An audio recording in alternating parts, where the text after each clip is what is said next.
di negara Indonesia. Namun di sisi lain hadirin, identitas agama juga dapat memecah belah persatuan dan kesatuan bangsa. Terbukti hadirin, masih ingatkah kita hadirin peristiwa pembakaran masjid di Tolikara, Papua? Membacakan imam masjid saat salat berjamaah, pembubaran jamaah gereja yang sedang beribadah di dalam rumah, fanatisme yang terjadi di musalla, bahkan konflik antar agama yang membuat negeri ini terpecah belah. Inikah yang dinamakan sebagai negara toleran yang katanya mengutamakan keberagaman, tapi nyatanya mencoreng persatuan dan kesatuan bangsa? Betul hadirin? Lalu bagaimanakah konsep Al-Quran dalam menghadapi permasalahan tersebut?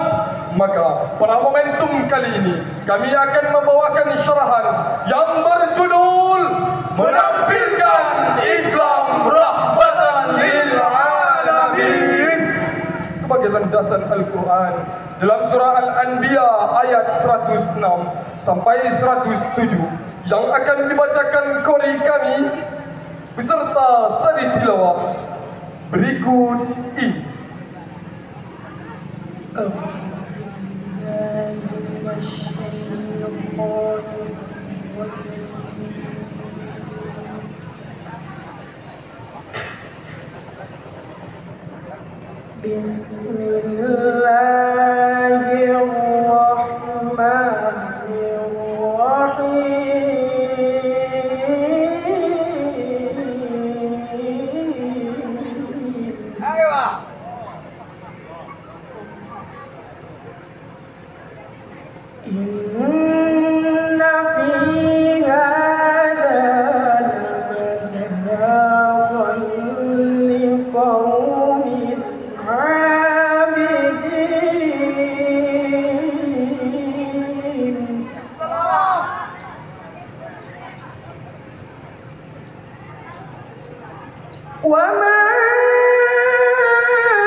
Yang terkutuk dengan menyebut nama Allah yang Maha Pengasih lagi Maha Penyayang. Sungguh apa yang disebutkan di dalam Al-Quran ini benar-benar menjadi petunjuk yang lengkap bagi orang-orang yang menyembah Allah. Dan kami tidak mengutus engkau ya Muhammad melainkan untuk menjadi rahmat bagi seluruh alam. Hadirin wal hadirat rahimakumullah. Syekh Muhammad Al-Badwi adalah seorang ahli tafsir dari Persia.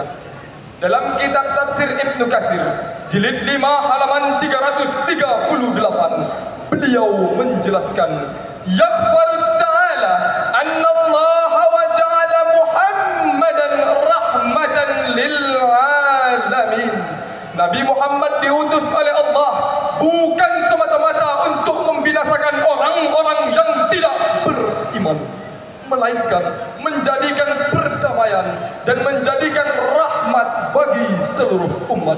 Allah juga memposisikan umat Islam sebagai umat yang moderat atau sering disebut sebagai ummatan wasatan yakni umat yang berada di tengah-tengah, tidak menjunjung dalam rohani, tidak hanyut dalam materi, akan tetapi mampu memadukan aspek rohani dan jasmani, sehingga menjadi Islam yang rahmatan lil alamin. Namun sayang, beribu sayang hadirin, fenomena yang muncul sepanjang peradaban ini dan terus terulang, yakni keadilan pemimpin dan aliran radikal yang menjurus pada tindakan aksi saling kalah, saling gorong, saling tabok, saling tonjok, bahkan saling bacok. Marak terjadinya pertikaian, perseteruan, permusuhan, sehingga terjadinya peperangan kelompok yang satu dengan kelompok yang lain, agama satu dengan agama yang lain, suku yang satu dengan suku yang lain, bahkan sampai terjadinya pertumpahan darah hingga berlanjut pada pembunuhan satu sama lain.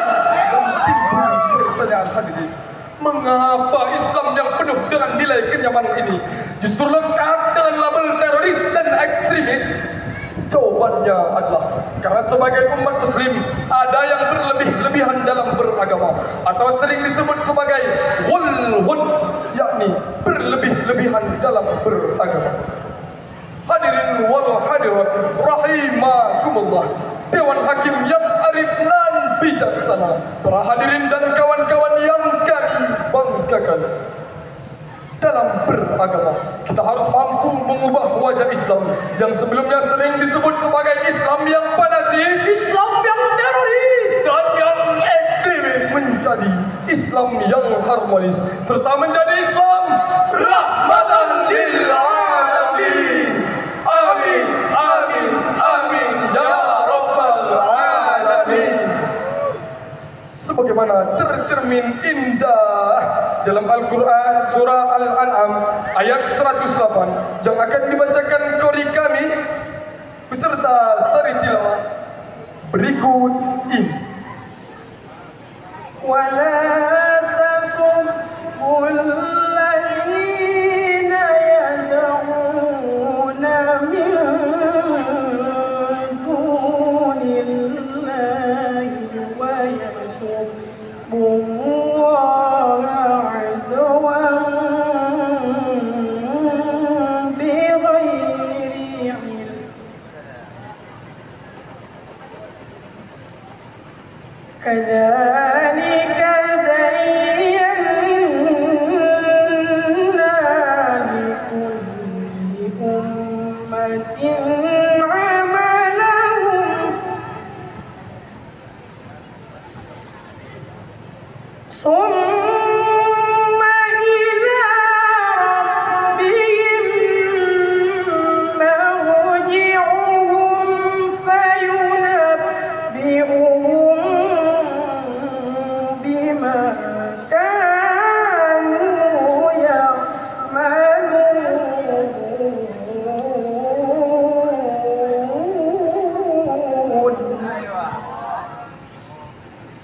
ثم إلى ربهم مرجعهم فينبئهم بما كانوا يعملون.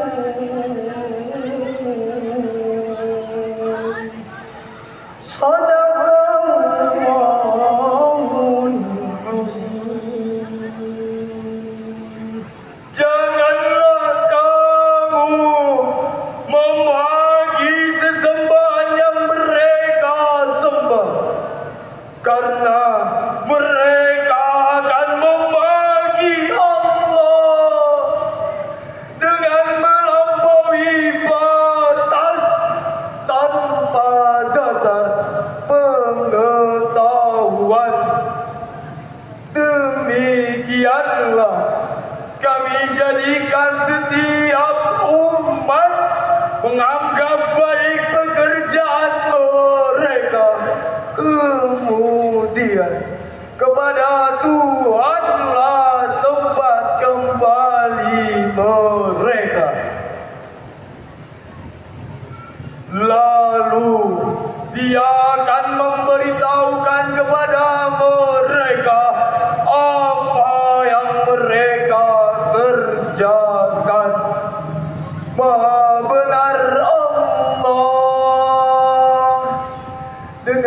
segala firman-Nya. Dewan Hakim yang kami muliakan, serta para hadirin dan kawan-kawan yang kami banggakan. Imam Ali As-Sobuli dalam kitabnya Sofatut Tafasir jilid 1 halaman 410, beliau mengatakan, janganlah kalian menghina berhala orang-orang kafir. Dan Allah juga memerintahkan kita agar jangan menghina berhala orang-orang kafir, karena di balik hinaan dan cacian kita akan timbul kerusakan. Jadi mereka menghina Allah tanpa dasar ilmu pengetahuan. Oleh karena itu hadirin, ada 3 macam cara yang harus kita lakukan untuk menampilkan Islam rahmatan lil alamin. Yang pertama, adanya pengetahuan dalam diri kita. Yang kedua, Kemampuan dalam mengendalikan emosi dan nafsu belaka. dan yang ketiga, memiliki kehati-hatian dalam beragama. Jadi bukan agama yang harus dimoderasi, tapi cara beragama kita yang harus dinetralisasi. Sejarah membuktikan pada kita hadirin, Islam bukanlah ajaran agama yang sadis, Sionis, apalagi teroris, melainkan Islam adalah agama yang harmonis. Demikian hadirin, jika akhir-akhir ini masih banyak kita temukan aksi-aksi terorisme, radikalisme, penyerangan tempat umat beribadah lainnya yang katanya dilakukan oleh orang Islam, sekali lagi kami katakan, ini bukan ajaran agama Islam, melainkan hanya mencoreng keindahan agama Islam. Islam mempersilakan umat Kristiani untuk sampai pada tingkatan Isa Al-Masih. Islam mempersilahkan umat Hindu untuk mengamalkan ajaran Veda. Islam juga mempersilahkan umat Buddha untuk menjalankan ajaran Dharma Siddhartha Gautama. Bagimu agamamu, bagimu agamaku. Untuk sampailah pada semboyan kita, yaitu Bhinneka Tunggal Ika United University mukhtalifah lakinnaha la tazal wahidah. berbeda-beda tetap satu jua. Marsada ita porot, marsira ita tomas. Rukun gawe sentosa, serah gawe kubra. Bersatu kita teguh, bercerai kita runtuh. Indonesia berbeda-beda, suku, budaya, adat, bahasa, serta agama. Mari kita jaga Indonesia agar tetap aman dan juga damai, demi bangsa dan negeri yang tercinta, Indonesia. Indonesia bersatu. Nahnu nu'min annahu la takhyiru bidun iradah. We believe there is no chance without will. Kami percaya tidak ada perubahan tanpa ada kemauan. Demikianlah sarahan yang dapat kami sampaikan. Intan berlian tanpa benih, cukup sekian dan terima kasih. Akhirul kalam, wabillahi taufiq wal hidayah, waridha wal inayah. Ila liqa'i ma'as